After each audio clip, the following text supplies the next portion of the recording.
Cristo. Não, já que ele vai parar. Vamos parar tudo, só apertar aqui de novo. Viver para Cristo. Então não vai dar pra mim ver. Pode ser, ele vai parar, vai ficar branco. Em viver para Cristo, me permanecerás, e a paz após tu sempre seguirás, e ao pé da cruz os teus cuidados deixarás, faze já o seu querer, o seu poder desses nós te dará, de gozo Cristo sem te inundará, do coração as marchas sem parar, fazendo tu pra sempre seu querer. Queres ser após de Cristo e carregar a cruz, queres conhecer a paz que dá Jesus, queres que te com a verdadeira luz, faze já o seu querer, o seu poder, o seus dons te dará, de gozo Cristo sem te inundará, o coração as marchas sem parar, fazendo tu pra sempre seu querer. Queres lá no céu os teus amigos encontrar, deves preparar tua vida sem tardar, queres pra Jesus a tua vida consagrar, faze já o seu querer, o seu poder de seus dons te dará, de gozo Cristo sem te inundará, o coração fazendo tu pra sempre seu querer. Queres lá no céu os teus amigos encontrar, deves preparar tua vida sem tardar, queres pra Jesus a tua vida consagrar, faze já o seu querer, o seu poder, o seu poder, e seus dons te dará, de gozo Cristo sem te inundará, coração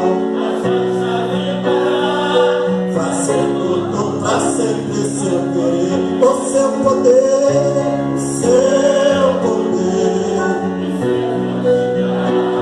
de gozo Cristo sem te inundará, coração fazendo tu pra sempre seu querer. Nosso pastor presidente, pastor Lucas da Silva, estará fazendo menção do texto oficial desta noite. Cumprimento, amada igreja, com a paz do Senhor. Amém. Amados irmãos, abramos as nossas Bíblias. Para quem não esteve ontem, vamos repetir a mesma leitura de ontem, só que nós iremos lermos apenas 2 versículos nesta noite. Nós lemos no livro de Romanos, aos Romanos, capítulo 12, no versículo que nós lemos foi de 3 a 8, mas nós vamos ler apenas 7 e 8.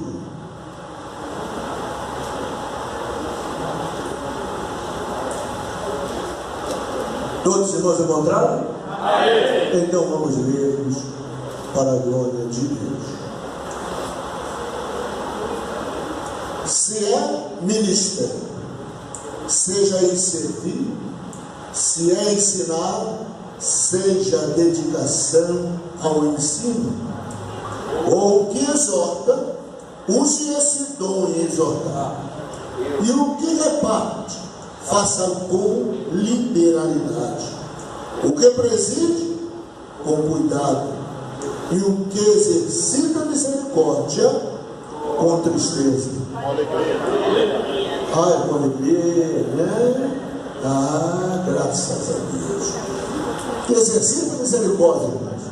Exercite com alegria, com prazer.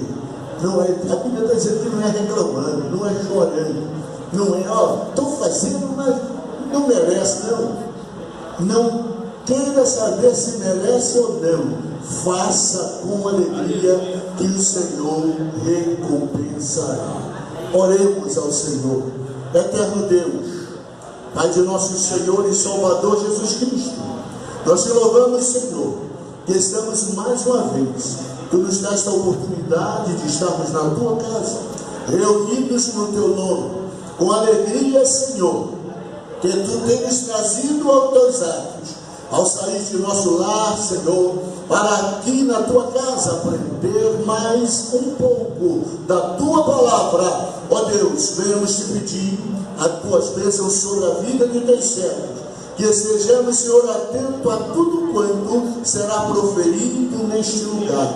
Ao teu filho que estará explanando a tua palavra, Senhor, dá-lhe a direção a cada dia, conduza debaixo da tua perfeição, ó Deus, porque só em ti há a perfeição. Encontramos em ti, e assim, Senhor, faça-se em nossas vidas, em nome de Jesus. Amém. Ainda de pé, irmãos, quero passar para o pastor Mário César, que está à direção. Amém. Irmãos queridos, o nosso departamento de ensino, eles instituíram um lema para nós nestes dias. Eu gostaria de repetir com a igreja, é o verso de número 7.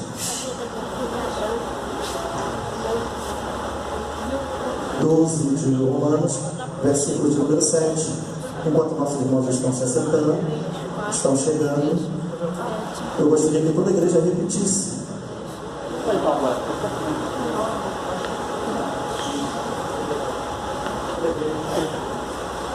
Romanos capítulo 12, o verso número 7. Digo eu a primeira vez: se é ministério, seja ministrado. Se é ensinar, haja dedicação no ensino. A igreja no terceiro.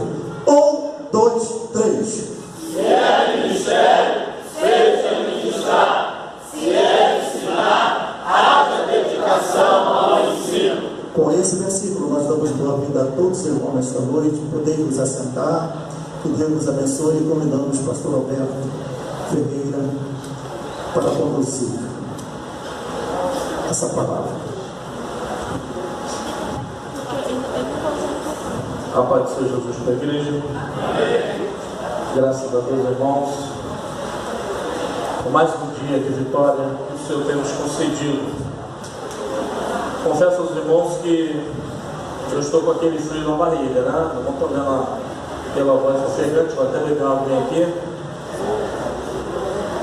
Quero saudar o pastor presidente da igreja, saudar todos os ministros, obreiros, irmãos e irmãs, em nome de Jesus. Sejam muito bem-vindos ao nosso quarto simpósio.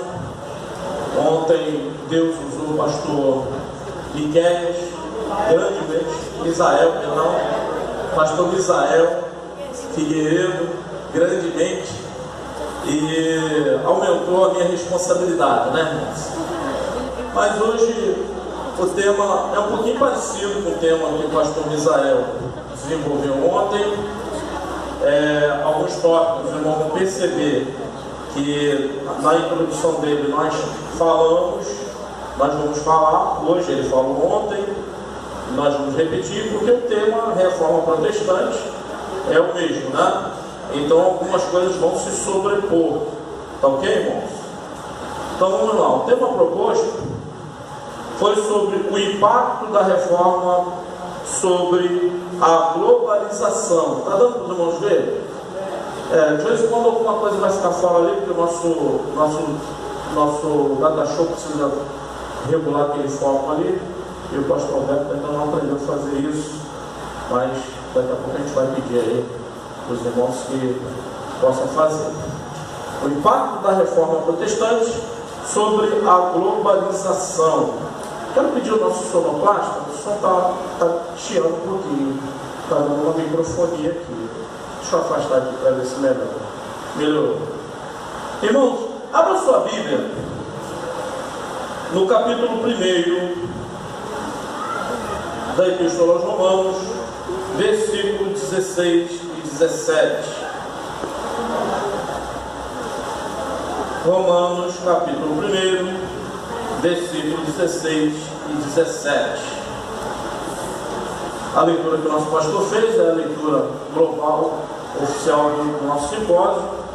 E agora, para o nosso tema, nós vamos trabalhar com essa leitura de Romanos, capítulo 1, versículo 16 e 17, que diz assim: porque não me envergonho do Evangelho de Cristo, pois é o poder de Deus para a salvação de todo aquele que crê, primeiro do judeu e também do grego, porque nele se descobre a justiça de Deus de fé em fé, como está escrito: mas o justo viverá da fé. Vamos repetir esse finalzinho, essa parte mesmo?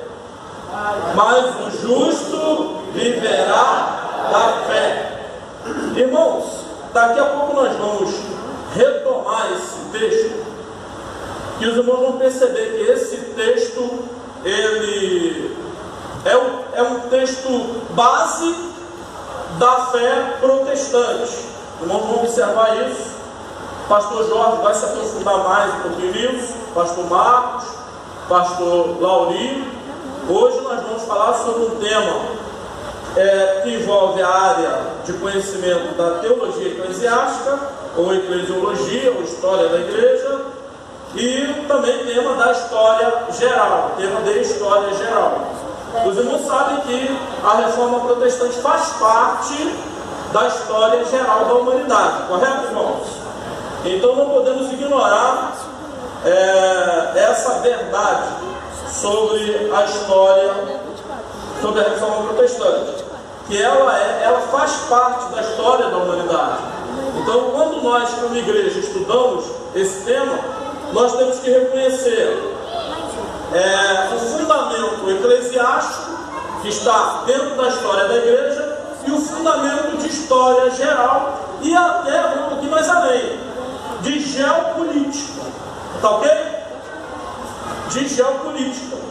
Porque o que é geopolítica? Geopolítica é a aplicação da história na construção da história de uma nação, de um Estado. Então, quando você fala de geopolítica, você não está falando de história apenas, ou de geografia apenas, mas uma construção, um somatório desses temas, história e geografia, aplicado para construir a história de determinada nação, de determinado estado ou sociedade, ok, irmãos? Vamos lá, introdução à nossa apostila. Os irmãos vão observar que nossa apresentação está dentro da nossa apostila, ok? Nossa introdução diz assim: um povo sem história é um povo sem memória. Vamos repetir? Um povo sem história é um povo sem memória. Quem pode ler para mim, por gentileza, Êxodo capítulo 12, versículo de número 26.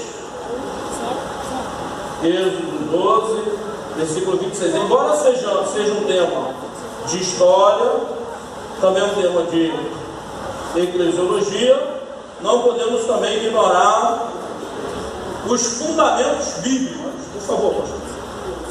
E quando vossos filhos vos disserem que ritual é este vosso.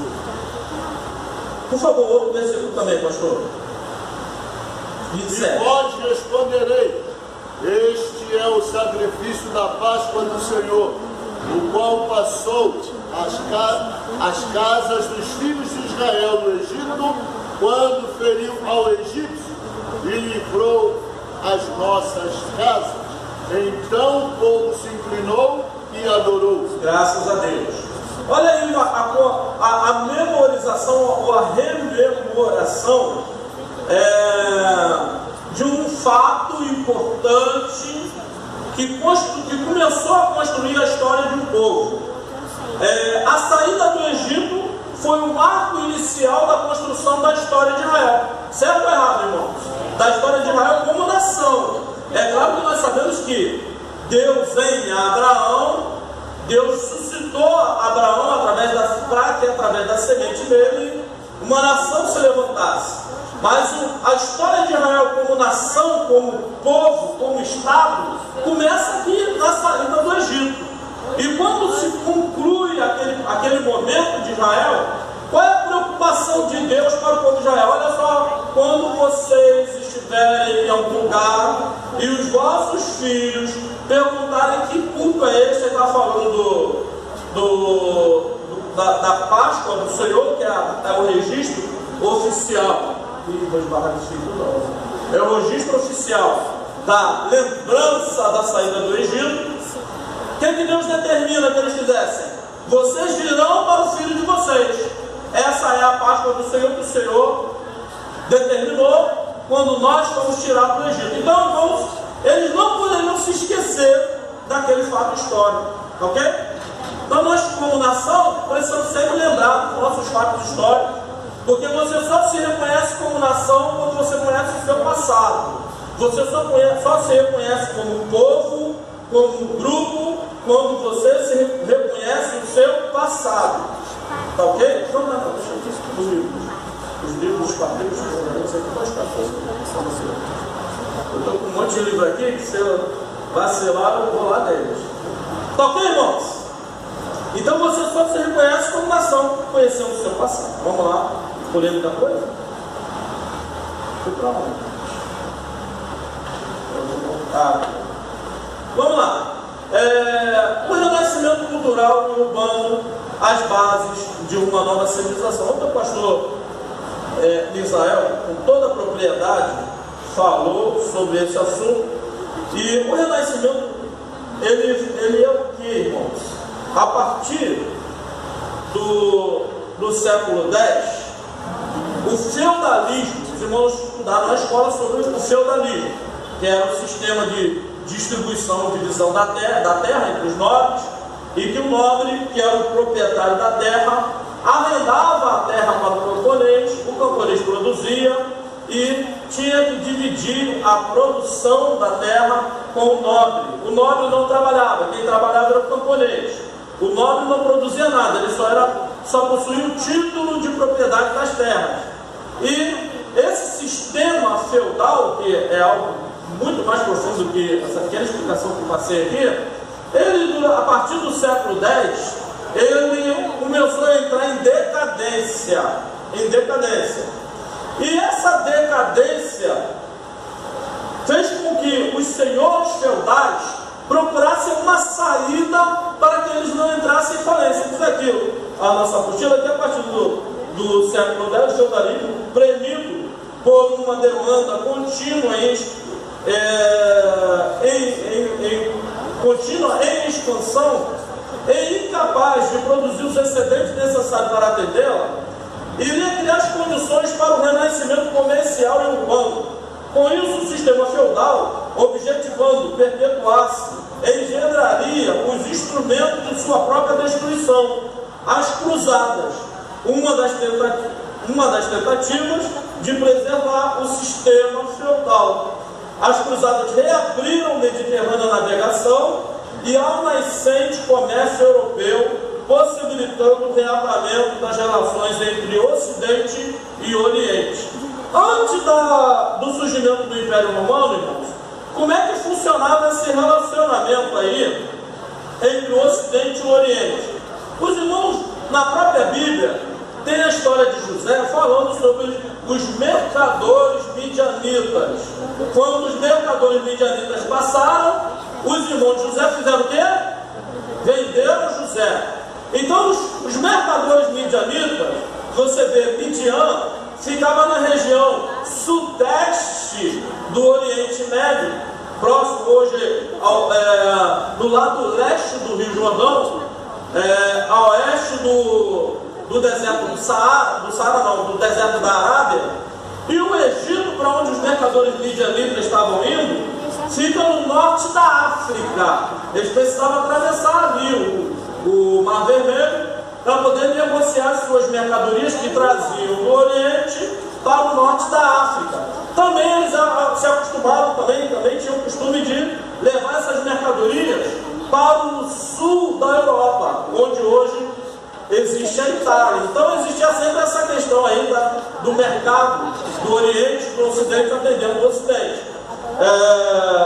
Nesse período, no período do Império Romano, esse comércio foi interrompido, porque os romanos, eles monopolizaram o comércio em todas as terras que eles controlavam, certo?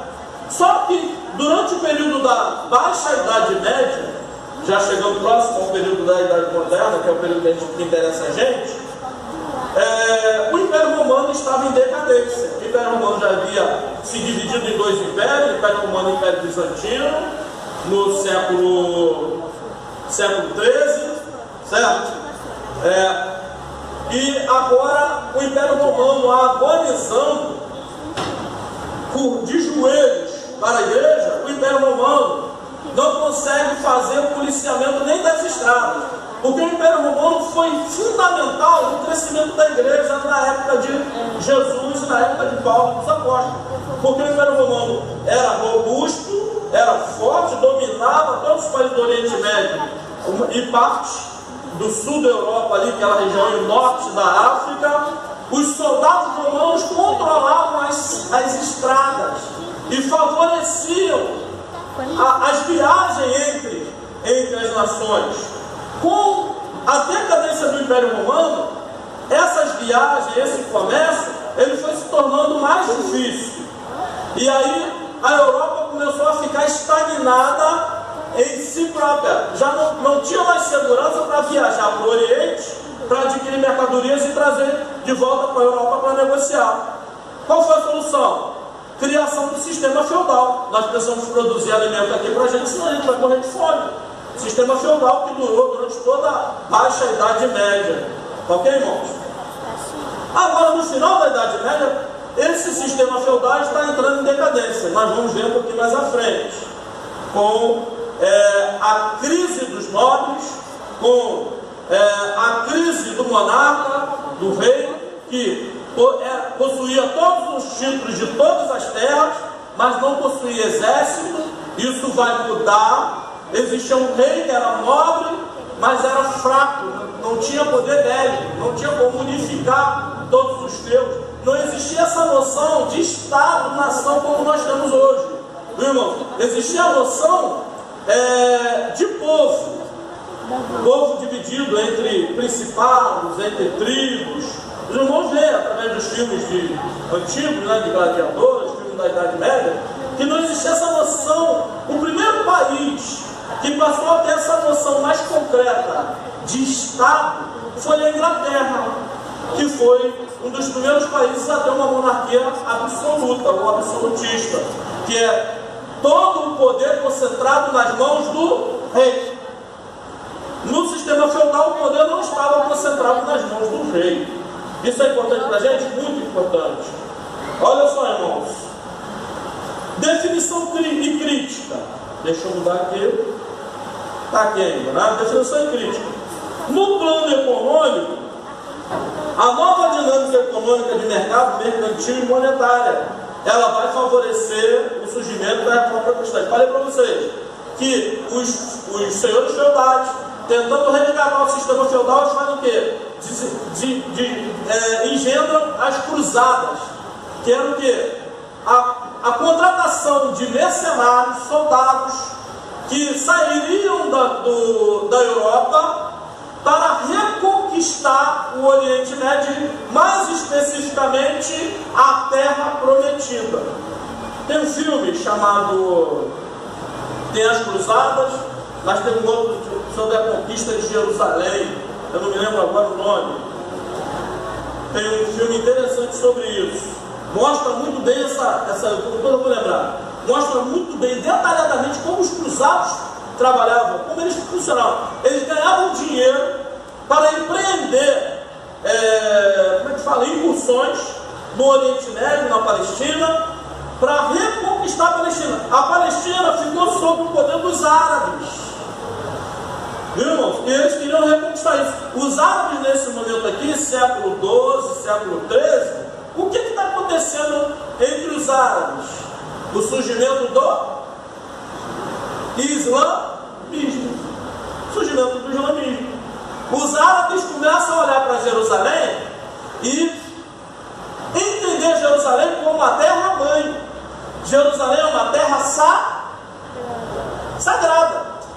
Já viram isso? Jerusalém é uma terra sagrada para os judeus, para os cristãos protestantes, para os cristãos católicos e para os muçulmanos. Então, nesse período, os árabes estão dominando Jerusalém. Não, mas não são os árabes, mas os árabes já com uma nova religião dominando Jerusalém.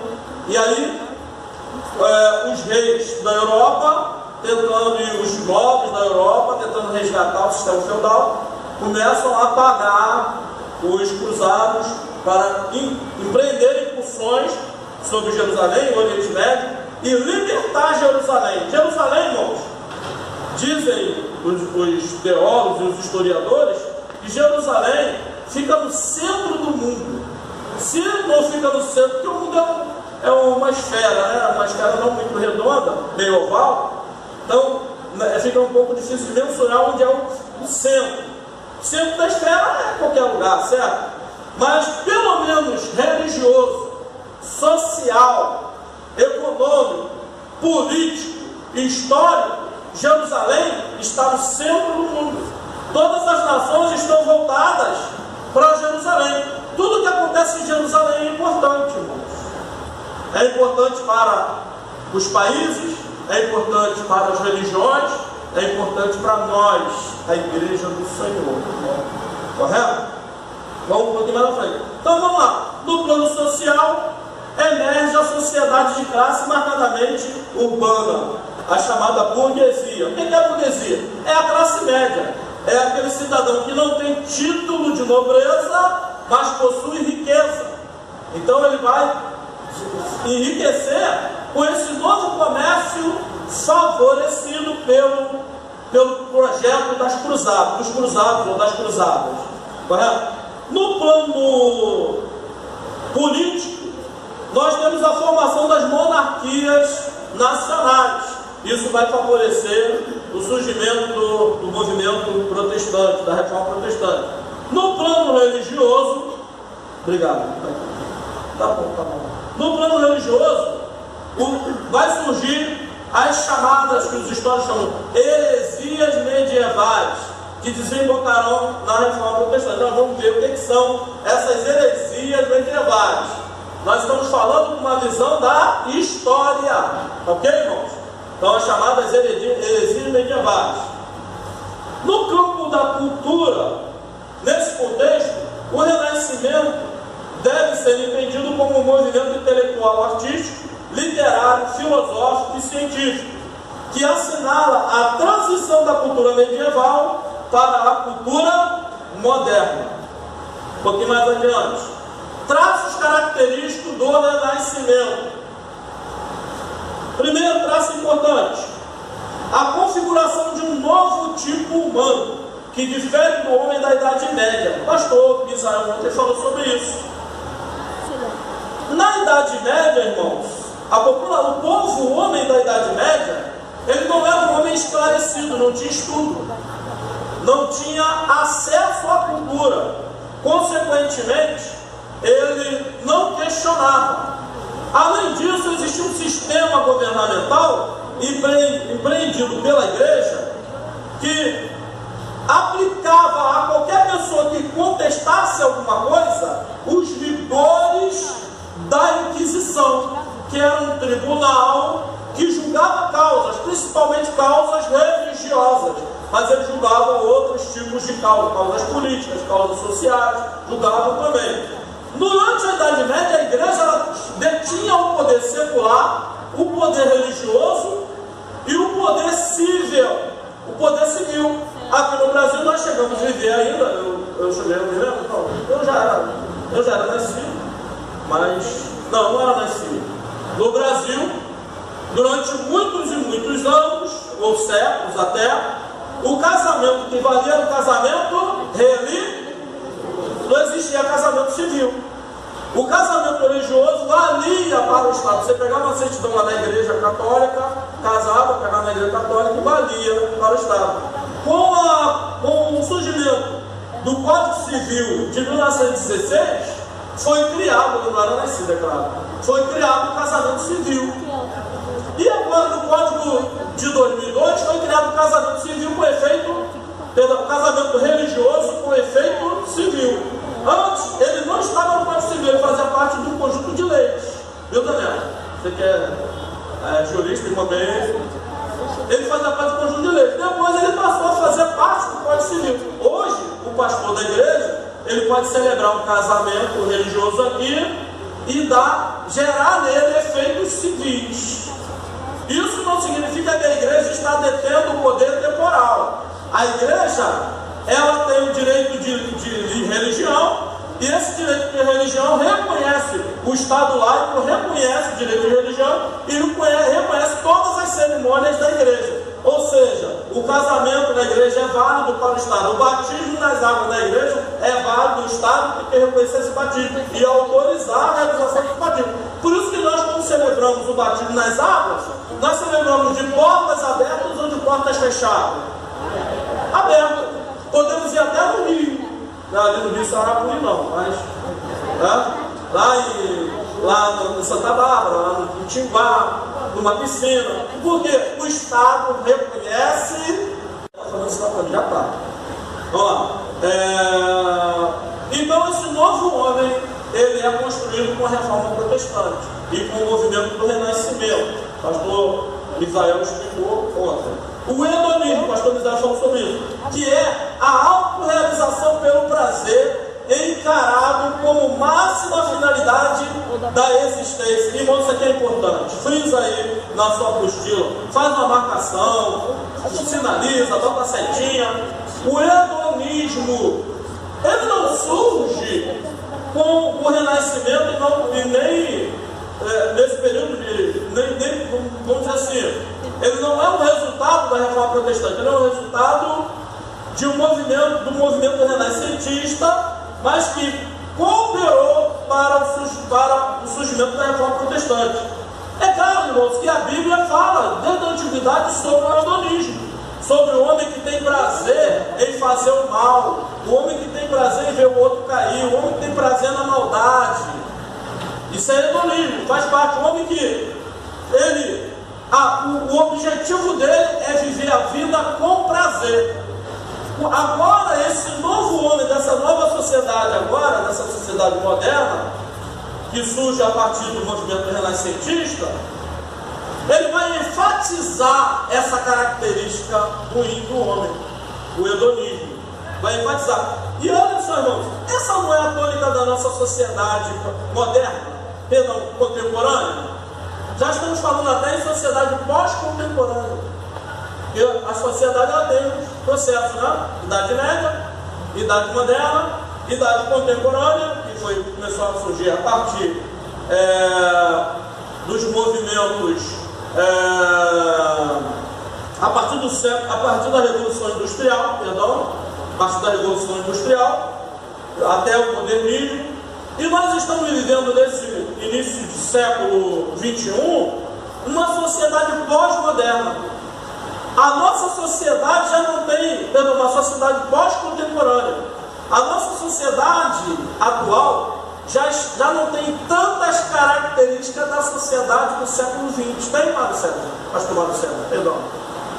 Olha só, nós olhamos para essa sociedade, às vezes nós até falamos assim, para as nossas crianças, esse menino não sabe o que é pular uma amarelinha, não sabe o que é tacar um peão, não sabe o que é jogar uma búlica, né? Tem uns que não sabem nem o que é soltar uma pipa. Qual é o tipo de brincadeira que eles desenvolvem? Só celular, internet, videogame. A realidade dessa geração, chamada geração Z, é totalmente diferente da nossa geração, né? E da geração que nasceu no século XX. Essa geração que já está agora com 16 anos para 17, a geração do século XXI, ela está construindo a sociedade pós-contemporânea. Nós não veremos isso ainda nos livros. Nós estamos vendo isso aonde? Nas revistas e nos jornais. Ok, irmão? Vamos à frente.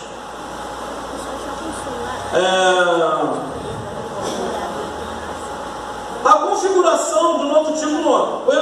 Um traço condicionante, outro traço condicionante foi a herança clássica, tanto das artes bem como na cultura. A herança clássica, lá atrás, no início da era cristã, alguns traços da cultura clássica, com as tradições romanas e gregas, são agora resgatados nesse final de Idade Média. E já entrando agora no século XIII, século XIV, alguns preceitos das artes, alguns preceitos da ciência que ficaram esquecidos na antiguidade, porque a igreja durante toda a Idade Média, a igreja oprimiu o cientista, oprimiu a expressão artística. Qualquer expressão artística tinha que ser relacionada com a religião. Não existia expressão artística secular. E aí você vê que durante toda a Idade Média, Galileu, por exemplo, foi morto, foi queimado na fogueira, porque ele dizia que a Terra não é o centro do universo. Correto? Outra coisa importante, durante toda a Idade Média, irmãos, a igreja romana, ela colocou a religião como centro da cultura, a busca a Deus como centro da cultura, e sempre pregou o poder papal submetendo o poder temporal. Ou seja, o Papa era o chamado Rei dos Reis. Não era mais Jesus o Rei dos Reis, era o Papa. E antes, na cultura clássica, anteriormente à era cristã, nós temos, por exemplo, um Nabucodonosor dizendo assim: não está vendo essa cidade que eu construí para a minha glória e para a minha honra? Ele colocava o homem como centro de todas as coisas. Você vê isso no Antigo Testamento. A Bíblia exorta sempre o homem a buscar Deus. Por quê? A Bíblia, Deus estava vendo que a busca do homem era se colocar como centro do universo. Não foi esse o objetivo da Torre de Babel? Tentar apagar a imagem de Deus e construir uma sociedade homocêntrica e não teocêntrica. Não foi isso que Israel fez. Não queremos mais Samuel como nosso líder, como nosso juiz. Nós queremos um rei. Nós não queremos ter mais um governo teocêntrico, mas um governo antropocêntrico. Nós queremos o que eles pediram? Um rei. E agora o que acontece, irmãos? Essa volta à centralização humana também vai ser um movimento que vai favorecer o surgimento da reforma protestante. Depois nós vamos ver por quê. O aperfeiçoamento da imprensa também favoreceu, né, o fortalecimento e a divulgação da reforma protestante. Porque como é que se escrevia o livro antigamente? À mão. E agora, Gutenberg cria a imprensa, um alemão cria a imprensa, as peças, as letras ele poderia separar e colocar facilmente no lugar, e você imprimia um livro que levava-se 5 anos para se escrever, você imprimia em 1 ano, imprimia em 6 meses. E agora, o pastor Ronaldo, Dr. Ronaldo, administrador do CPD, ele falou que hoje se imprime uma Bíblia, se eu não me engano, não, me corrija, a cada 30 segundos. Quem foi para o Congresso? Zaqueu. Sociedade Bíblica. Cadê o Zaqueu? É isso, Zaqueu? Lembra disso? Hoje nós chegamos à tecnologia de tal maneira que se imprime uma Bíblia, a CPAD e a Sociedade Bíblica tem capacidade de imprimir uma Bíblia inteira a cada 30 segundos. Olha o avanço que Gutenberg, através da criação da imprensa, trouxe para a sociedade moderna. Outro princípio importante, a rejeição dos ideais medievais. A escolástica filosófica, pastor Misa também falou sobre isso. A escolástica filosófica, elaborada por São Tomás de Aquino, que buscava conciliar a fé cristã e o racionalismo aristotélico, será repudiada no Renascimento, tanto pelos idealistas da escola neoplatônica de Florença, como pelos realistas da escola de Pádua. O pastor Jorge e o pastor Lauri devem falar um pouquinho mais sobre isso. O antecedente da reforma na Alemanha. Pastor José vai ter um tópico exato sobre isso. Em 10 minutos eu vou tentar passar para vocês, né? Os antecedentes da reforma protestante na Alemanha. Vamos ir fechando o funil, ok? As condições gerais da Europa. Como é que está na Europa? Acabei de falar agora. Sistema feudal falido. O rei não tinha poderes. O Papa que tinha poderes sobre a Europa. Segundo, as condições particulares de cada país. Lembre-se, nesse período aqui não temos esse pensamento de país, de Estado, como nós temos agora, tá ok, irmãos? Ok? Eram povos germânicos, povos eslavos, povos hispânicos, né? Pastor Marco, me ajude, por favor. A crise da igreja, a igreja estava em crise, nós vimos aí o surgimento das heresias medievais. A acumulação de capital. Vocês lembram que o feudalismo tentando se reconstruir, ele acaba criando um sistema mercantil? Quem estudou isso lá na escola, né? Vai lembrar disso. O feudalismo evolui para o mercantilismo para o comércio, né? Para o sistema de comércio, e o sistema de comércio evolui para o capitalismo.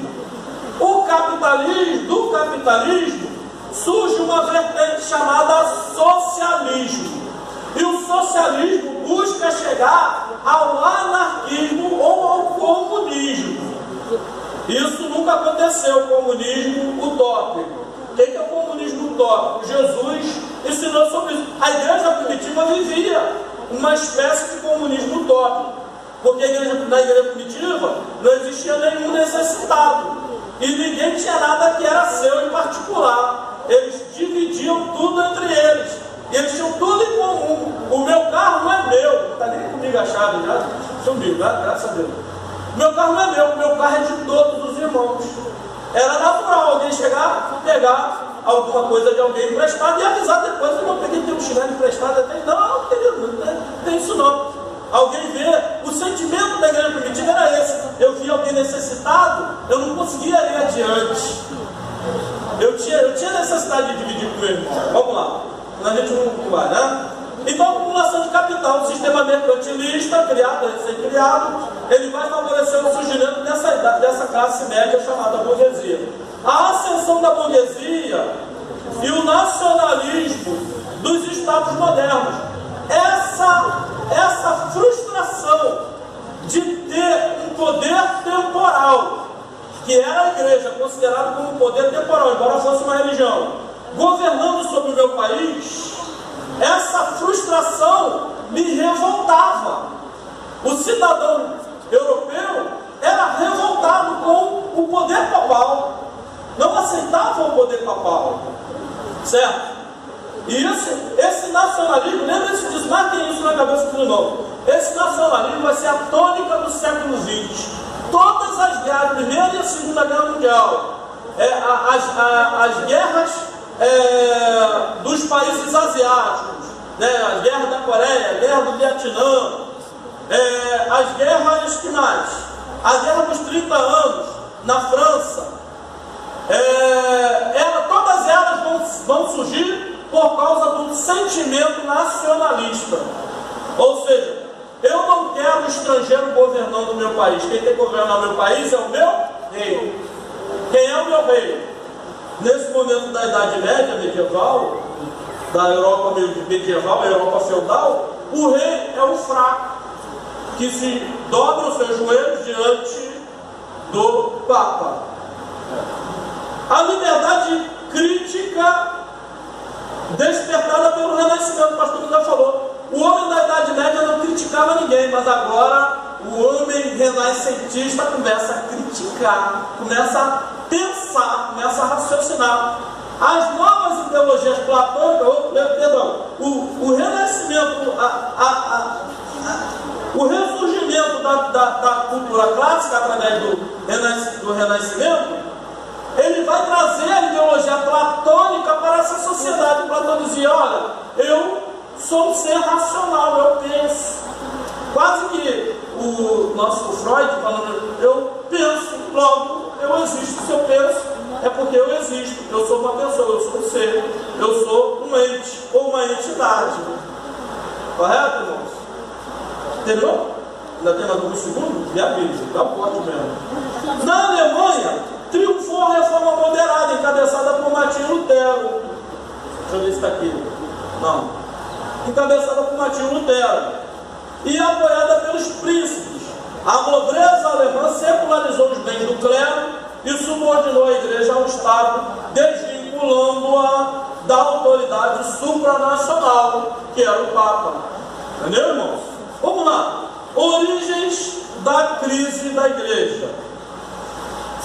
A separação de vários países da Europa em relação à igreja romana, como Suíça, Dinamarca, Suécia, Noruega, Holanda, Inglaterra, Escócia, além da Alemanha, vão causar uma crise na igreja.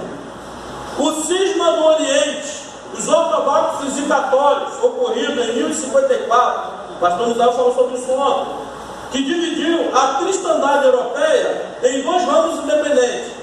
A igreja ortodoxa grega, coexistindo no Império Bizantino, e o reconhecimento do seu bispo em Constantinopla, e a igreja católica apostólica romana, mantendo-se fiel ao papado romano. Surge ali duas igrejas. 5 grandes movimentos de reforma surgiram na igreja. Contudo, o mundo não estava preparado para recebê-los, de modo que foram reprimidos com sangrentas perseguições. Eu vou dar uma parada aqui porque eu quero me... Ainda tem 10 minutos? Então tem 10? Tá certo? Acabou. Falei? Mas 5 minutos não vai dar para desenvolver isso aqui, e eu não quero quebrar. Vamos interromper agora? Nós vamos falar, irmãos, sobre o surgimento das heresias medievais, que vão minar as bases da igreja medieval e abrir espaço para o surgimento de uma revolução, a maior revolução religiosa que a história já conheceu. Pastor Marcelo.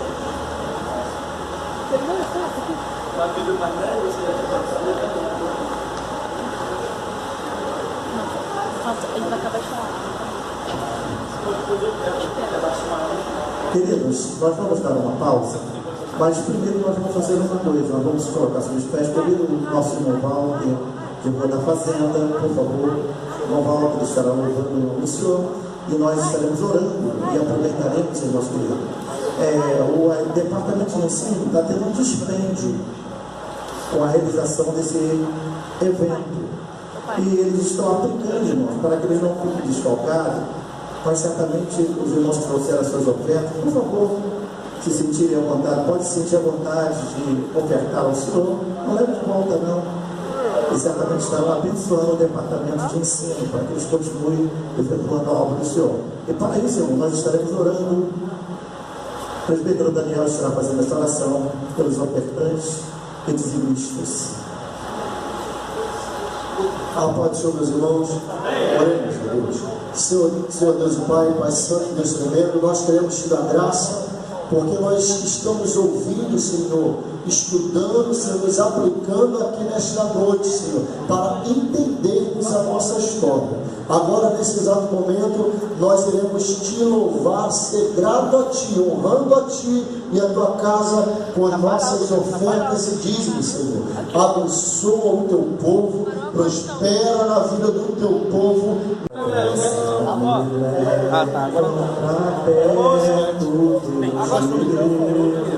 Minhas provações não são maiores que meu Deus, que não vão me impedir de caminhar. Se diante de mim não se abrir o mar, Deus vai me fazer andar por sobre as águas, rompendo em fé. Minha vida se revestirá do seu poder, rompendo em fé. Com ousadia vou mover no sobrenatural, vou lutar e vencer, vou caminhar e morrer, e a cada dia vou viver rompendo em fé. Nós convidamos amados irmãos que adentrem. Cada vez que a minha fé é provada, Pastor Roberto, tu me traz a chance de crescer um pouco mais. As montanhas e vales, desertos e mares,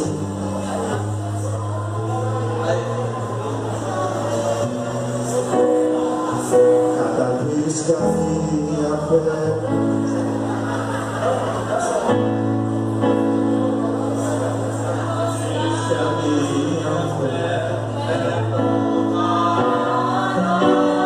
me traz, Senhor, me traz a chance de crescer um pouco mais. As montanhas e vales, desertos e mares,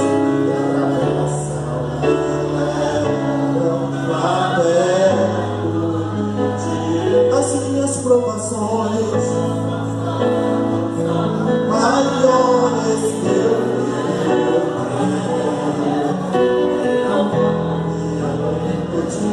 de caminhar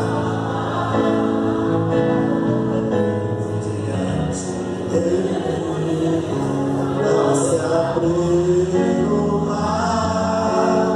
Deus vai me fazer andar por sobre as águas, rompendo em fé. Minha vida se revestirá rompendo em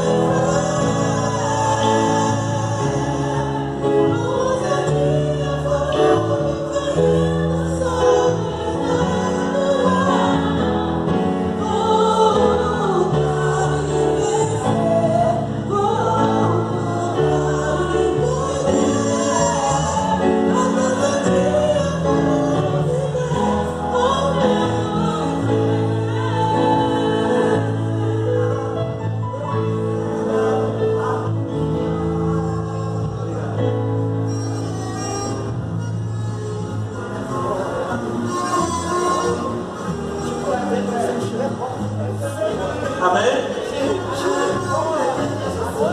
Eu sou no plástico. Isso, obrigado. É assim mesmo. Vamos dar continuidade? Então vamos agora, é aquela parte que eu falei que eu não queria interromper. Nós falamos, na verdade, 40 minutos no primeiro bloco. Vamos ganhar um pouquinho de tempo agora. Não vamos se preocupar não, porque meu desejo é construir esse raciocínio. Tá? Nós temos aqui 5 grandes movimentos de reforma que surgiram na igreja, contudo o mundo não estava preparado para recebê-los, de modo que foram reprimidos com sangrentas perseguições. Aí lembra que eu falei para vocês do surgimento de das heresias medievais? Eu falei, lembra disso, que nós vamos voltar a esse assunto. Essas heresias medievais, elas enfraqueceram já no final da Idade Média, a Igreja Romana, criando as condições para a reforma. No entanto, esses movimentos aqui, eles não conseguiram construir uma reforma dentro da igreja. Tá ok, irmãos? Até porque, devido a algumas características dos seus líderes. Nós não vamos nos aprofundar muito nisso, porque isso precisaria de um estudo específico. Esse tema, esse nosso assunto, ele é bem abrangente. O que eu quis trazer bastante conteúdo para abrir bem o leque para os irmãos estudarem em casa, tá ok? Então vamos lá. Já falamos da separação, assim, a crise da igreja, falamos, né? Agora sim, os albigenses, chamados puritanos. Marcos sublinha essa palavra puritano, porque algumas bases desse movimento, eles vão ressurgir no final do século XIX, né? Praticamente todo o século XIX, mas principalmente meados do século XIX, eles vão surgir no movimento da santidade. Lembra, irmãos? O movimento da santidade, que veio da origem ao movimento pentecostal, eles vão ressurgir. Você marca aí, só para você estudar em casa. Então os puritanos, albigenses ou puritanos, surgiram em 1170, no sul da França. Eles rejeitavam a autoridade da tradição romana, distribuíam o Novo Testamento e opunham-se às doutrinas romanas do purgatório, à adoração às imagens e às pretensões sacerdotais. O Papa Inocêncio III promoveu uma grande perseguição contra eles e a seita foi dissolvida com o assassinato de quase toda a população da região do sul da França. Ok? Os valdenses também é um outro movimento importante. Está podendo ler lá? Mas tem na sua apostila, só para ilustrar, né? Apareceram ao mesmo tempo, em 1170, quer dizer, século XII, com Pedro Valdo, que lia, explicava e distribuía as escrituras, as quais contrariavam os costumes e as doutrinas católico-romanas. Foram cruelmente perseguidos e expulsos da França. Apesar das perseguições, eles permaneceram firmes e atualmente constituem uma parte do pequeno grupo de protestantes da Itália. Duas coisas interessantes nesses dois grupos, esses dois primeiros grupos, é a distribuição da palavra de Deus, ou em partes, principalmente o Novo Testamento, ou em trechos. No entanto, irmãos, nós aprendemos que uma dificuldade para qualquer movimento reformista era a questão cultural. Como é que você vai entregar uma Bíblia na mão de alguém se esse indivíduo não sabe ler? Correto? É como o soldado, tem aqui alguns irmãos que são soldados, quando ele chega no recrutamento, ele tem um período de adaptação no recrutamento, ele vai aprender a manusear armas, ele dá serviço só com cacetete, para depois de alguns meses que ele estará habilitado para dar serviço com arma. Tem situação que ele dá até serviço com arma desmuniciada dentro do quartel, para ele poder aprender a manusear. Então a mesma coisa você entregar um escrito para alguém que não sabe ler, ele vai botar debaixo do braço e simplesmente não vai ter utilidade nenhuma para ele. É uma das explicações para nós entendermos por que esses movimentos não evoluíram para uma reforma, ok? Foram movimentos também desenvolvidos por leigos e não pelo clérigo. Esse é um problema também, porque mesmo o próprio Martinho Lutero, ele não conseguiu compreender que as novas bases para o entendimento da salvação e o novo entendimento de que o sacerdócio da igreja é um sacerdócio universal, Martinho Lutero não teve a visão, depois nós vamos voltar a isso aqui, de que qualquer crente pode ser um pregador, qualquer pessoa pode ser um pregador. Ele continuou mesmo trazendo uma reforma protestante, ele continuou compreendendo que para poder ler e interpretar a Escritura, você tem que ser um clérigo, tem que ser uma pessoa com uma alta cultura. E depois nós vamos ver o movimento da santidade, que deu origem ao movimento pentecostal, de que qualquer crente pode pegar um versículo da Bíblia: Jesus amou o mundo de tal maneira, porque Deus amou o mundo de tal maneira, que deu seu Filho unigênito para todo aquele que nele crê, não pereça, mas tenha vida eterna. Pegar esse texto e pregar o Evangelho para uma nação inteira. Não precisa ter autoconhecimento de teologia. Martinho Lutero não compreendeu isso. Quem compreendeu isso foi o movimento pentecostal. Hoje, nós, na Assembleia de Deus, nós entendemos que todo crente é um pregador, todo crente é um missionário, todo crente é um reformista, todo crente é alguém que tem a revelação das Escrituras Sagradas. Aleluia. John Wycliffe, nascido em 1324, recusava-se a reconhecer a autoridade do Papa e opunha-se a ele. Era contra a doutrina da transubstanciação. Isso é importante, sublinha. Contra a doutrina. O que é a doutrina da transubstanciação? É você acreditar que no momento em que o pastor pega os elementos da Santa Ceia, o pão e o vinho, e ele ora, eles ensinam que a transubstanciação, a doutrina da transubstanciação, no momento da oração, o pão se transforma no corpo de Cristo e o vinho se transforma no sangue de Jesus. Ainda temos também a doutrina da consubstanciação, que diz que o corpo de Jesus está junto com o pão, o sangue de Jesus está junto com o vinho. Nós não cremos dessa forma, nem de uma nem de outra. Nós cremos na teologia de que o corpo de que o pão e o vinho são o símbolo do corpo e o símbolo do sangue, e que a celebração da Santa Ceia ou da Ceia do Senhor, ela tem o efeito de memorial, para relembrar o sacrifício de Jesus. Ela não reproduz o sacrifício, ela apenas, ou vamos dizer assim, ela relembra o sacrifício de Jesus. Ok, irmãos? Então, os valdenses trouxeram, o Cristo trouxe isso. Importante isso aqui. John Hus, nascido em 1369, foi um dos leitores de Wycliffe. Pregou as mesmas doutrinas e essencialmente proclamou a necessidade de se libertarem da autoridade papal. Foi expurgado pelo Papa e então se retirou para alguns esconderijos desconhecidos. Ao fim de 2 anos voltou ao convite da igreja romana, para participar de um concílio católico romano, da igreja católica romana em Constança, sob a proteção de um salvo-conduto. Entretanto, o acordo foi violado sob o pretexto de que não se deve ser fiéis a hereges. Assim, John Hus foi condenado e queimado.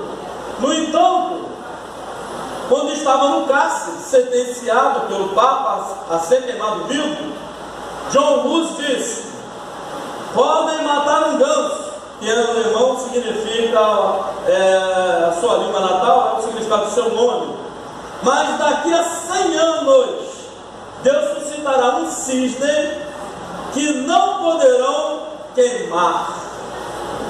Ele estava falando de Martinho Lutero, que era o significado do seu nome, significava cisne. Então veja, irmãos, que esses movimentos, eles são o proto-reformismo. Eles dão uma base para a reforma, mas eles não são uma reforma protestante, eles são a semente da reforma. E no caso de John Hus, ele profetiza a vinda de um homem de Deus, que seria um instrumento nas mãos de Deus para trazer uma reforma para a igreja. Jerônimo Savonarola, nascido em 1452, monge dominicano em Florença, a grande catedral enchia-se de multidões ansiosas, não só para ouvi-lo, mas também para obedecer aos seus ensinos. pregava contra os males sociais, eclesiásticos e políticos do seu tempo. Foi preso e condenado e enforcado, e o seu corpo queimado na praça de Florença em 1498. Irmãos, eu vou pegar uma coisa, eu queria fazer uma ilustração. Esse homem de Deus, a sua pregação, ela impactava multidões. Não vamos ter tempo para desenvolver, mas impactava multidões a própria imagem, a personalidade, a figura dele atraía as pessoas para ouvir a mensagem do Evangelho, de tal maneira que esse homem vivia um processo de santificação tal que impactava a vida de cidades inteiras. Nós estamos falando de um período de final de Idade Média, um período em que a sociedade não tinha os rigores dessa sociedade que nós vivemos hoje. Não existiam leis para governar a sociedade como nós temos hoje. E um homem de Deus, um grande homem de Deus, conseguia paralisar uma cidade inteira para ouvir a pregação do Evangelho. Coisa maravilhosa. Leiam, irmãos, eu deixei na apostila algumas referências bibliográficas. Heróis da fé, eles morreram pela fé. Eles morreram pela fé, talvez vocês não achem mais, porque era da Joep. Fala sobre a história desses homens. Eu emprestei para a Nicéia ficou uns 10 anos nesse livro lá e já peguei. Eu falei, mas Nicéia, estou precisando daquele livro que eu te emprestei, eles morreram pela fé. Ela não falei, tá assim, é um livro vermelho, está lá na sua prateleira, aí ela achou. Ela é boa que ela é honesta, né, irmã? Ela devolve, graças a Deus. Por isso que eu divido meu livro com ela. Uma coisa que eu quero trazer agora, interessante, da Passão de Horrores, aqui. Esse período, irmãos, lembra das 7 igrejas da Ásia, as 7 igrejas do Apocalipse? Não são todos os teólogos que compreendem isso. Eu entendo dessa forma. Eu entendo que as 7 igrejas da Ásia é uma menção profética às fases da igreja na face da terra. E que cada igreja ali, desde a primeira igreja da Ásia até a última, até a 7ª igreja, ela representa um período histórico da igreja. Tá ok? Não são todos. Eu compreendo dessa forma. Aprendi assim, acho interessante, tenho fundamento para isso e vou repassar para os irmãos. Igreja de Tiatira, ou Tiatira, significa o sacrifício de perfume, isto é, repleta de muitos sacrifícios. Aqui a própria igreja persegue, julga e mata por meio da Inquisição da Baixa Idade Média. Esse período aqui, a igreja romana começou a perseguir aquelas heresias, supostas heresias, que hoje nós sabemos que algumas bases desses movimentos aqui, nós trazemos até o dia de hoje. Então, mas para a igreja romana, era uma heresia, e que minava as suas bases.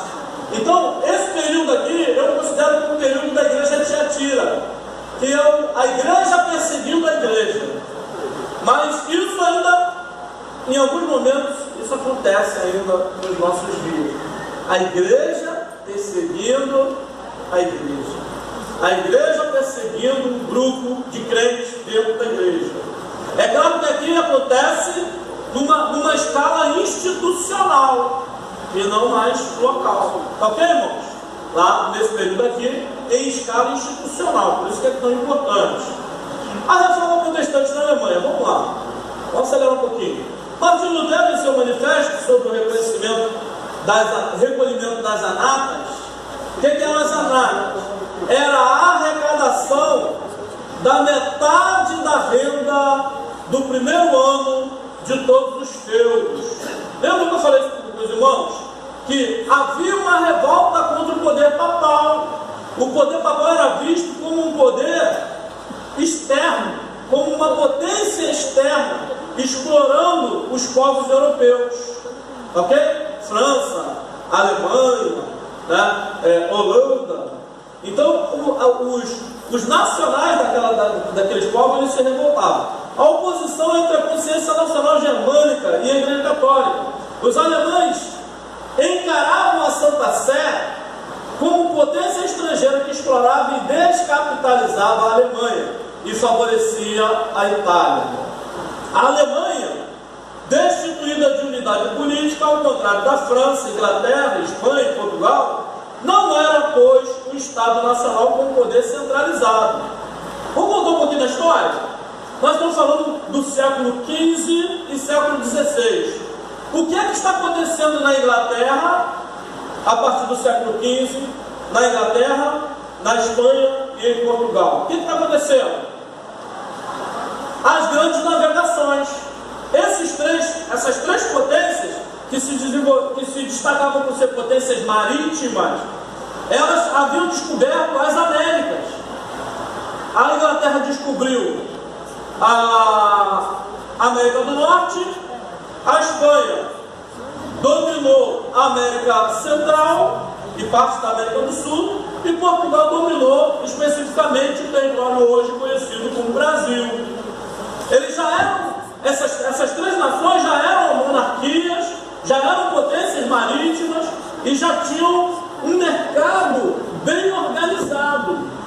Esse é um dos problemas, que a Alemanha, ela saiu tardiamente para construir o seu processo de imperialista. Enquanto Portugal, Inglaterra e Espanha já estavam desde o século XV explorando terras do exterior, a Alemanha ainda estava vivendo um período feudal. Olha o atraso. A Rússia nem se fala. A Rússia deixou de ser feudo em 1917 com a reforma bolchevique. Os irmãos perceberam? Instituíram a reforma bolchevique, que implantou o comunismo e o socialismo na União Soviética, e já ingressaram na Primeira Guerra. Antes disso, eles estavam vivendo como? Como feudo. Vivendo a sombra da Idade Média. Vamos à frente. Então, irmãos, olha a coisa interessante. A nobreza feudal, os príncipes e os cavaleiros, almejavam as propriedades da igreja. A burguesia protestava contra a drenagem de capitais para a Itália. E um dos fatores responsáveis pela estagnação mercantil e manufatureira da Alemanha, a plebe urbana e o campesinato ansiavam por se liberarem do peso dos incontáveis tributos, dízimos e prestações eclesiásticas. Nobreza feudal, a levaria, a burguesia, a plebe urbana também exigindo, e o campesinato exigindo a sua partilha dos bens. Tá? Outra coisa aí que eu quero destacar é essa frase aqui. Não se deve superestimar o papel de Lutero como indivíduo na história.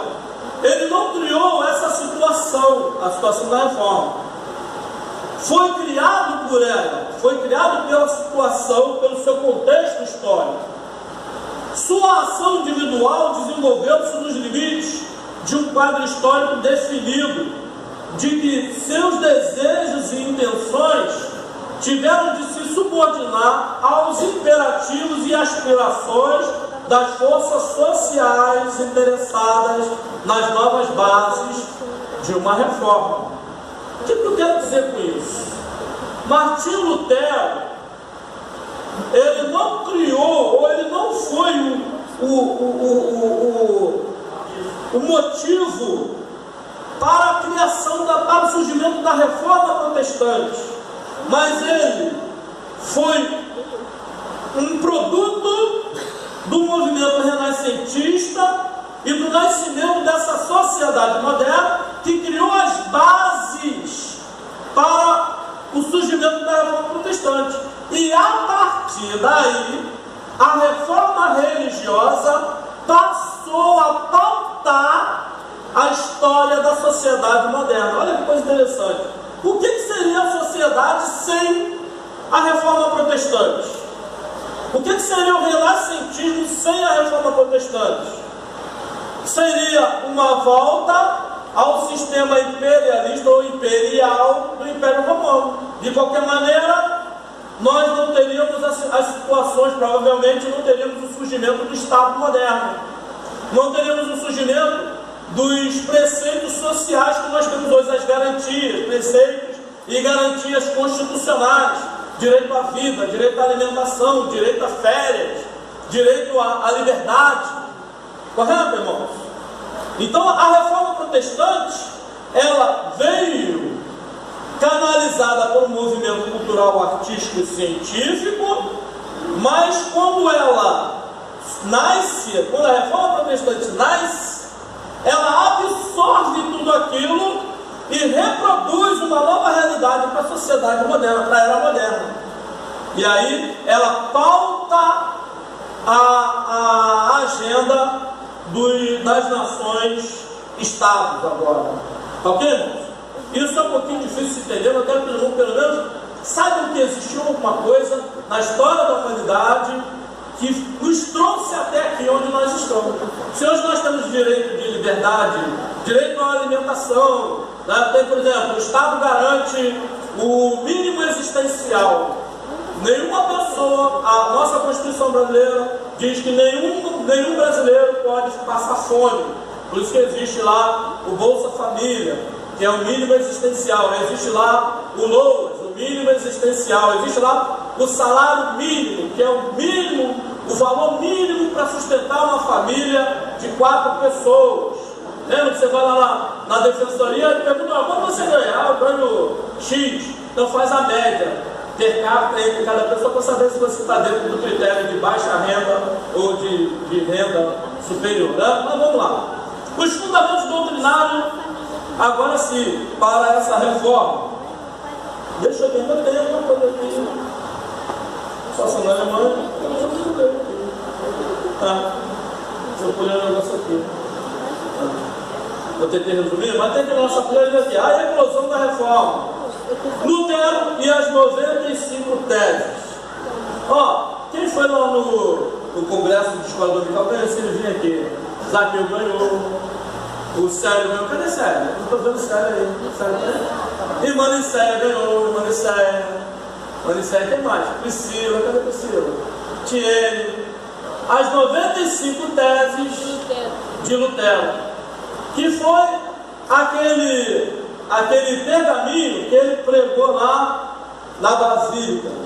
Olha só que coisa interessante. O que acontece? Que coisa interessante. Ele escreveu as 95 teses para fazer uma defesa apologética, defesa da fé. Ele não criou as 95 teses para protestar contra Roma moral. Ele criou para fazer um trabalho acadêmico. Ele ia fazer uma palestra. E aí, depois que ele faz a palestra, alguém contesta ele, denuncia ele lá para Roma. Ele é expurgado da igreja romana. Ele é, como é que chama? Ele é excomungado. E aí ele queima a bula, o edito papal que excomunga ele, está aí na sua mochila.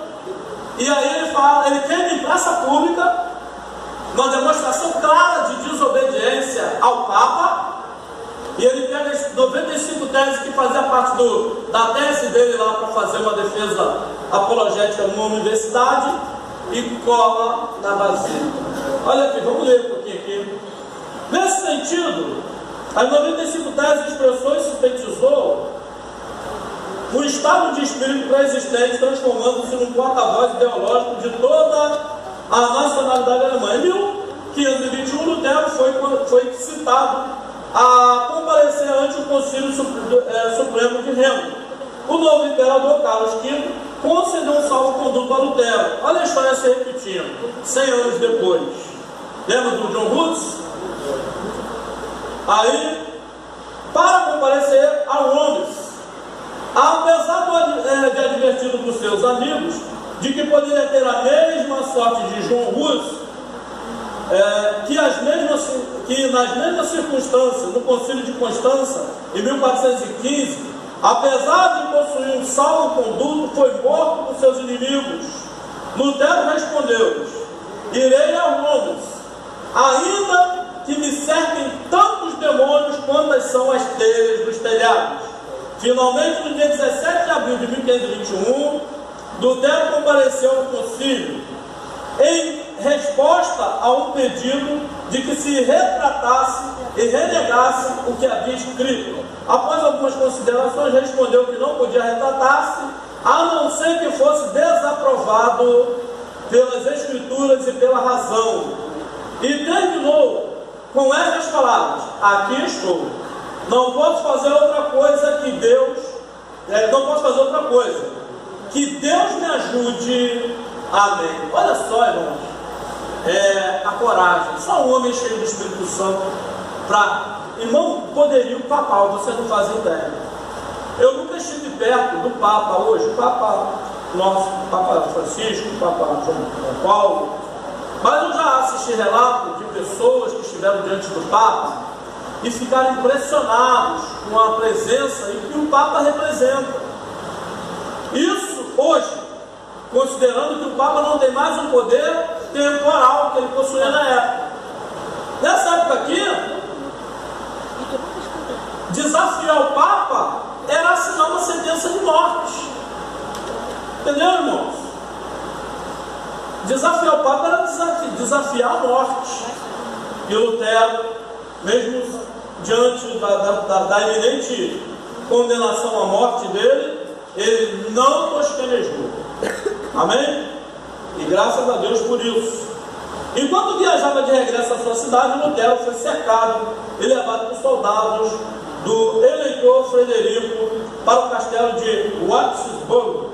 Ali permaneceu durante um ano, enquanto as tempestades de guerras e revoltas rugiam no Império, em tratamento para sua língua alemã, obra que por si só foi imortalizada, pois essa versão é considerada como fundamento do idioma alemão escrito. Isto aconteceu no ano de 1521. O Antigo Testamento só foi completado alguns anos mais tarde, ao regressar do castelo de Watzburgo a Wittenberg. Lutero reassumiu a direção do movimento a favor da Igreja Reformada, exatamente a tempo de salvá-la de excessos e extravagâncias. Irmãos, essa é interessante, essa posição de Lutero, tá? Nós precisamos ter essa mesma posição intransigente com as coisas da fé cristã. Mesmo que a nossa vida corra risco, mesmo que o nosso nome seja exposto, mesmo que o nosso corpo seja lançado aos leões. Aí já estamos citando, vamos lembrando, os personagens da Bíblia. Mesmo que nós sejamos entregues como escravos, aleluia, mesmo que sejamos entregues à fogueira, ou à forca, ou à espada, nós precisamos estar prontos, irmão. O Brasil não conhece o que é perseguição religiosa, mas nós precisamos estar preparados para qualquer coisa. Meu irmão, a reforma nos deu isso, essa consciência religiosa. Vamos falar um pouquinho aqui. Fundamentos doutrinários da justificação. Opa, acho que para não concluir. Pastor Marcelo, me ajuda aí, por favor. Me abençoe. O Papa Renante, Leão X, vamos ler isso aí. Em razão da necessidade de avultar as somas para terminar as obras do templo de São Pedro, em Roma, permitiu que seu enviado João Tetzel percorresse a Alemanha vendendo bulas assinadas pelo Papa, as quais diziam possuir a virtude de conceder o perdão de todos os pecados, não só aos possuidores da bula, mas também aos amigos, mortos ou vivos, em cujo nome fossem as bulas compradas, sem a necessidade de confissão. Olha só o que o Papa está dizendo: não precisa nem mais se confessar, você pode perdoar o seu próprio pecado, e aí no pecado dos seus amigos. E tem mais, nem a absolvição do sacerdote, não precisa mais de perdão, nem a absolvição do sacerdote. Tetzel fazer essa indagação ao povo: tão depressa o vosso dinheiro vossos amigos subirá do purgatório ao céu. Que maravilha, hein? Não precisava orar, não precisava jejuar, não precisava nada, é só dar um dinheirinho. Olha só, irmão, a história está se repetindo. Cuidado. É isso aí.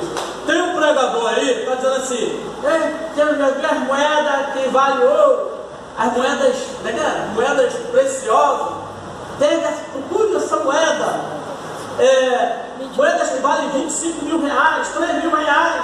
Aí vem, ele está ensinando lá que tem moeda preciosa, está trabalhando dinheiro, o colecionador compra. Mas o golpe não é esse, de você achar uma moeda lá preciosa jogada no teu carro, no teu armário. O golpe não é esse. Sabe qual é o golpe? Quando você vai procurar na casa, lá na casa do pastor Lúcio, do pastor Mário, já está cheio de moeda lá, verdadeiro mapa da mina, né? Se o pastor fizer uma faxina lá na casa dele, procurar moeda, vai achar um monte de moeda. Aí ele vai tentar achar qual é a moeda ali que vale um dinheiro legal, né? Provavelmente não vai achar nenhuma moeda preciosa ali, ou moeda rara.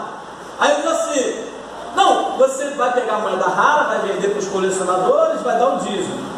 Parabéns. E as moedas que não servem não são moedas raras, você não serve para nada, está jogado para casa, você deposita na conta da igreja. Esse é o golpe. A moeda que você não dá valor nenhum para ela, deposita. E aí você vai ter prosperidade, você vai comprar um carro novo, vai comprar uma casa nova, vai comprar, como se isso fosse sinal de salvação, irmãos. É um sinal de salvação. A história se repete. A igreja, conforme ela vai se amadurecendo, ela tem a tendência de repetir os seus erros. Nós estamos aqui aprendendo sobre a reforma protestante para reavivar a chama da reforma, da negação, da negação aos rituais. Nós precisamos sair dos rituais, irmãos. Aí nós vamos entrar daqui a pouco na outra igreja, a igreja de Sardes. Vamos lá. Então, Martinho Lutero se indigna, claro, com isso.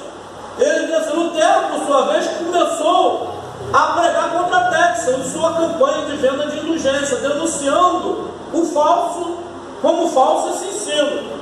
Na data fixada, os historiadores, no início da Grande Reforma, foi em 31 de outubro de 1517. Na manhã desse dia, Martinho Lutero afixou na porta da Catedral de Wittenberg um pergaminho que continha as 95 teses. Aí você vai levar, né, as 95 teses. Certo?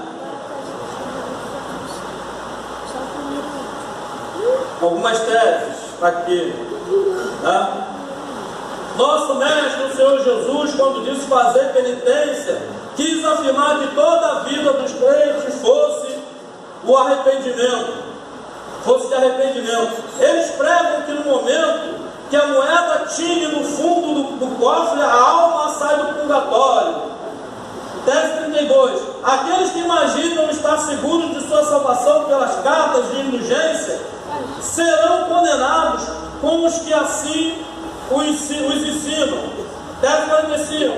Deve-se ensinar aos cristãos que quem, ao invés de ajudar a quem está necessitado, compra uma indulgência, compra a indulgência do Papa, senão a indignação de Deus.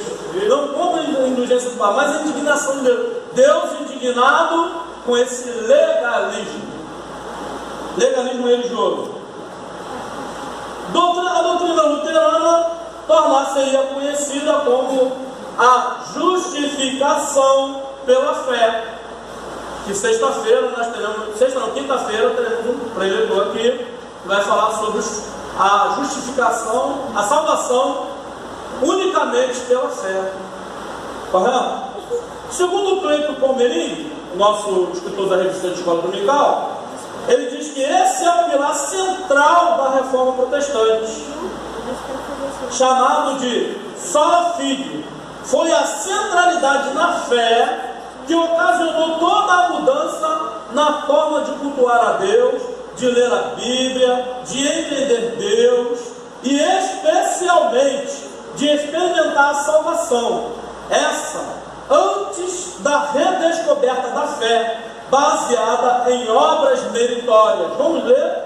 Nós lemos, né? Romanos 1, 17. Já lemos. Vamos repetir para ficar fixado na nossa mente. Vamos ler novamente?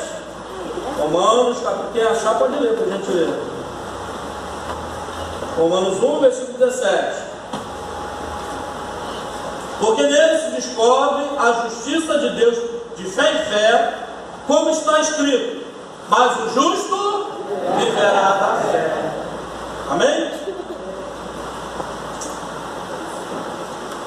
Vamos um pouquinho mais adiante. Aí agora sim, a igreja de Sardes.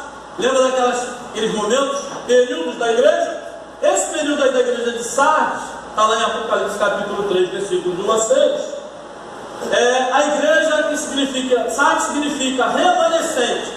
Este período aí da igreja aponta para a igreja da era da Reforma Protestante.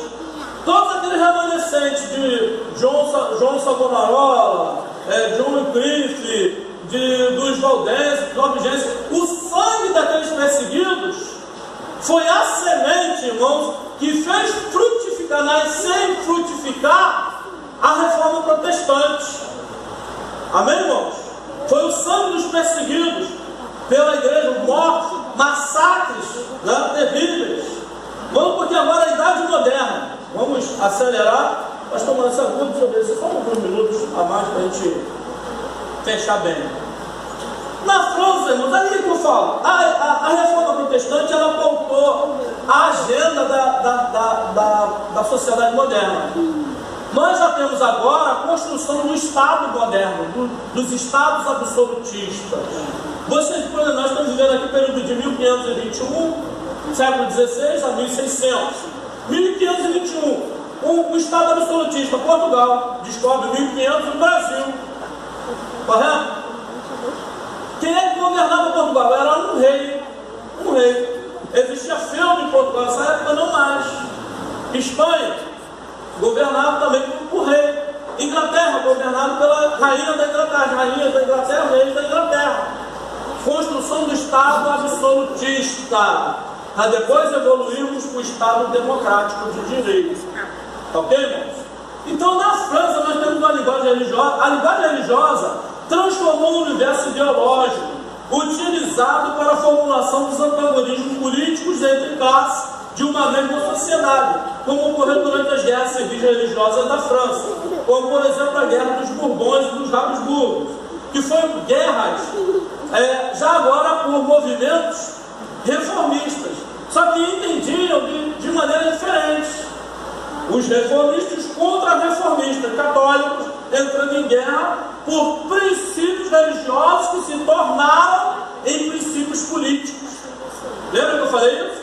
A Reforma Protestante, ela foi um resultado do renascentismo, mas quando ela aflora, ela absorve toda a cultura e passa a pautar a agenda do Estado moderno. A ideologia religiosa, ela passa a ser utilizada como ideologia política. Aí vocês vão ver que coisa interessante isso. Esta guerra envolveu uma série de países e a guerra dos 30 anos, né? O conflito entre os católicos e protestantes, que marcou a Europa de 1618 a 1648. Esta guerra envolveu uma série de países em volta da região onde hoje está a Alemanha. E teve como elemento catalisador as disputas religiosas decorrentes das reformas protestantes, da reforma protestante no século XVI. Assim sendo, a religião tornou-se um elemento condicionante de um processo histórico de conteúdo essencialmente político. Olha a importância da reforma. Irmão, a importância da reforma não é só para nós, igreja. Claro que para nós é fundamental. Mas a reforma protestante saiu das quatro paredes e avançou para o seio da sociedade. Amém? Nós temos alguns eventos aí importantes nesse período. O massacre de Vasse, tá? A noite de São Bartolomeu, onde houve um massacre terrível na França. A Guerra dos Três Henriques, Nós temos detalhes, mas não deu para colocar aqui, porque o conteúdo é vasto. Leiam em casa, pega um livro de história e procure isso lá no livro de história e dê uma lida. Tá bom, irmãos? Um pouquinho mais adiante. Aí, agora sim, a igreja reformada, que era a igreja remanescente, ela começa a entrar num processo perigoso da igreja leiga, da igreja dos leigos.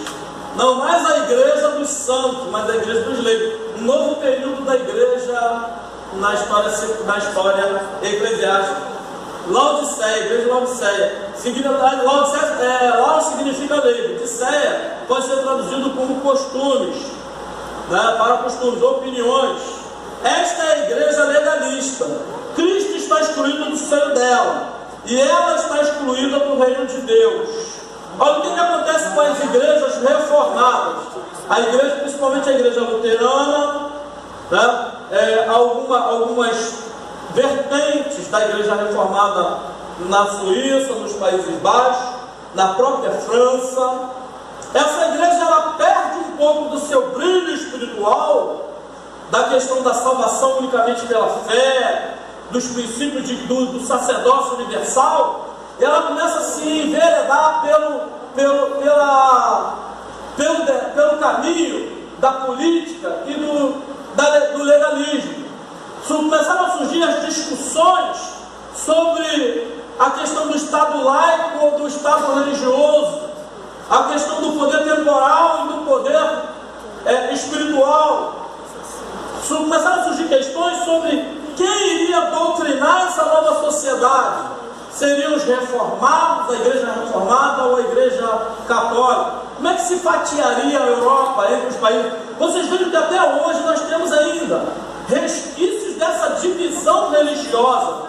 Quem nasceu nos anos 60 e 70 lembra dos atos terroristas na Espanha. Hoje nós temos por exemplo, onde tem o Barcelona, Catalunha, o movimento de emancipação da Catalunha. O que é o movimento de emancipação da Catalunha? Na década de 60 e 70, existia um movimento de emancipação da Catalunha com princípios religiosos e que foi controlado. Houve muitos atos terroristas, né, bascos, atos terroristas dos grupos bascos, e que aterrorizavam a Espanha na década de 70. Quem viveu esse período aí lembra bem, né? Nós tivemos também os conflitos lá na Inglaterra, lá. Esqueci, gente, meu Deus do céu. Tem lá aquelas duas, tem a ilha que é dividida entre protestantes e católicos. Hein? Irlanda do Norte e Irlanda do Sul, né? A Irlanda do Sul é protestante, a Irlanda do Norte é um pouquinho menor, é católica. Então nós tivemos ali o Chacal, que foi o maior terrorista do século XX. Aterrorizou a Irlanda, o IRA, né? IRA, que era um movimento revolucionário de jovens irlandeses que aterrorizavam a própria Inglaterra. Que guerra era essa? Guerra religiosa. Igreja leiga. Igreja que se misturou em questões políticas. Um pouquinho mais à frente. Conclusão. A reforma protestante, em especial o calvinismo, forneceram as bases para a nova ética burguesa e os elementos doutrinários de justificação para a acumulação de capital e a ideia futura da globalização da sociedade. E aí, concluindo, né, a reforma protestante, ela derrubou alguns preceitos romanos, que considerava o acúmulo de capital, o lucro, como usura. Lembra disso? O Papa, emitindo uma bula condenando a usura, impedia que o comércio florescesse. Como é que o comerciante iria sobreviver se ele não tivesse lucro? Não é isso? Agora é claro que a usura é condenada pela palavra de Deus, mas o lucro honesto não é condenado pela palavra de Deus. Pelo contrário, a Bíblia incentiva você a trabalhar e a oferir renda do seu trabalho. Correto? E agora a igreja reformada, ela vai trazer essas bases éticas, essas bases econômicas que vão favorecer o capitalismo. Lembra que eu falei que nós saímos do sistema feudal, que era a produção de subsistência, fomos para o sistema mercantilista, e depois o sistema de comércio, até evoluirmos ao capitalismo. A reforma protestante, ela deu as bases para o capitalismo moderno e trouxe também as bases para a globalização. Quando é que começou a globalização? Nesse período da era moderna e contemporânea, com as grandes navegações. Quem já estudou, não tem aquele símbolo de mundo, que o mundo, conforme vai passando o tempo, ele vai ficando menor, vai ficando menor, vai ficando menor. Tem lá um geógrafo que escreveu, fez um desenho. Ele disse assim: antigamente o mundo era desse tamanho. Por quê? Para você viajar de um lugar para outro, você tinha que ir a pé. Então uma viagem levava-se meses para você viajar de um ponto ao outro. Aí depois você passou a dominar um animal para poder transportar. E foi diminuindo o mundo. Aí passamos a usar navegação. Navegação incluiu os vários pontos do planeta. Você podia viajar para qualquer lugar. A igreja, durante muito tempo, defendeu a tese que o mundo era plano. Porque se você fosse viajando com um navio para o infinito, um anjo lá, cadê o... Será que caiu no abismo? Não, né? Mas o navio, se fosse viajando no infinito, o mundo é plano, você vai cair num abismo. O abismo tem fundo. Aí vem lá o galego de não, o mundo não é plano, o mundo é redondo. Com isso você tira o poder da igreja. Se eu posso viajar em direção ao infinito e fugir das garras da igreja, eu posso criar uma nova sociedade. O que aconteceu agora na era moderna? O mundo é redondo. Não só redondo, mas é pequeno. Globalização. Eu posso estar em todos os lugares ao mesmo tempo. A reforma protestante globalizou, ou trouxe as bases para a globalização capitalista. Ok, irmãos? Vamos acelerar. Sobre essas bases vieram o despotismo esclarecido. Tudo pelo povo, no entanto, sem o povo.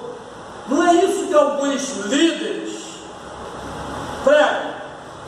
Eu faço tudo pelo povo, mas sem o povo. Sabe o que significa isso? Eu tomo as decisões, mas estou pouco me lixando porque interessa ao povo. Não é isso que a gente está assistindo no Brasil? Leis aprovadas sem a anuência do povo. Você vota no cidadão camarada para te representar e vai lá e vota contra você. Não? Então o despotismo esclarecido era mais ou menos isso. A independência dos Estados Unidos também foi algo que foi influenciado pela reforma protestante. Como é que era o sistema de colonização americano? Já estamos concluindo. Os grandes ideais jeffersonianos, que é o direito à vida, a liberdade e a procura da felicidade, são princípios do Renascimento, filtrados pela reforma protestante, porque a sociedade norte-americana era uma sociedade protestante, correto? Mas tem um problema aqui. Esses princípios norte-americanos, eles não saem do papel, porque no próprio Estados Unidos, que pregava o direito à liberdade e à felicidade, escravizava o ser humano. Correto? O mesmo Estado que dizia, lutamos pela liberdade do indivíduo, escravizava o indivíduo. Vamos lá? Quem pode ler para mim, rapidamente, Gálatas, capítulo 3, versículo 28. E Colossenses 3:11. Dedo mole aí, por favor. Gálatas 3:28. Olha o que a igreja reformada trouxe. Olha só, irmãos. Gálatas 3:28. Está um pouquinho pesado, mas vamos tentar. Gálatas 3:28. Isso. Nisto não há judeu, nem grego, não há servo nem livre, não há macho nem fêmea, porque todos nós somos um em Cristo. Opa! Esse princípio de liberdade, de igualdade, de fraternidade, que a Revolução Francesa trouxe, a Revolução Francesa foi influenciada pela independência dos Estados Unidos, sabiam disso? Os Estados Unidos trouxeram esse princípio de liberdade, princípios jeffersonianos, E influenciou os revolucionários franceses protestantes também. E eles criaram o princípio do liberté. Quem fala francês aí? Francês. Liberté. Cadê o Gesell? Liberté, igualité e fraternité. Princípios da Revolução Francesa, que dizia liberdade, igualdade e fraternidade. Os geógrafos, alguns brasileiros, dizem assim: os americanos pregavam a liberdade, a igualdade, a fraternidade para os americanos. Liberdade, igualdade e fraternidade para os americanos. Liberdade, igualdade e fraternidade para os franceses. E não para os povos que Napoleão subjugou durante o seu império. Correto? Opa, acabou. Acabou, né? Conclusão. Irmãos, que Deus abençoe os irmãos. Eu espero que eu tenha plantado uma semente no coração de vocês, o desejo de se aprofundar na história. A história da humanidade, ela está entrelaçada com a história da igreja, e dela não pode se desvincular de forma alguma.